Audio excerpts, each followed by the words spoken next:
2019లో మీ మద్దతు కూడగట్టుకొని మీతో కలిసినటువంటి పవన్ కళ్యాణ్ ఇప్పుడు మిమ్మల్ని విభేదిస్తున్నారు.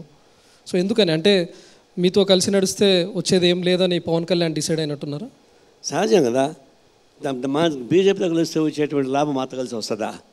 పాలిచ్చే అక్కడ ఉండగా గడిపోతా వస్తారా వాళ్ళు? బీజేపీ సెంట్రల్లో ఆయన పట్టుకుంది, ఆయనకు కావాల్సిన ఏర్పాటు జరిగింది, ఆ ప్రకారం ఆయన యాక్ట్ చేస్తున్నాడు. టీడీపీతో కలిశాడు. ఆ విధంగా మంచి రసవత్తమైనటువంటి కుటుంబంలో ఉన్నాడు. మమ్మల్ని పట్టించుకుంటాడు. అప్పుడు ఏమీ లేకున్నప్పుడు మేము కలిసి పనిచేసాం.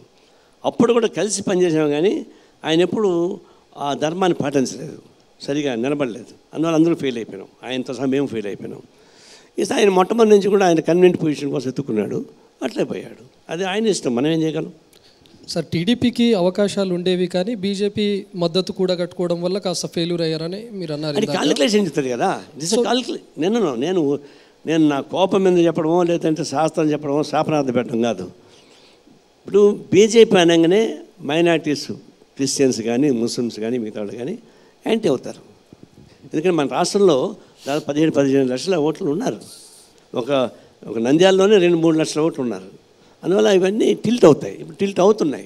అందువల్ల దీని కాల్కులేషన్ ప్రకారం మేము చెప్తున్నాం, బీజేపీ ఉంటే బీజేపీకి వ్యతిరేకంగా ఉండేవాళ్ళని సపోర్ట్ చేస్తారు.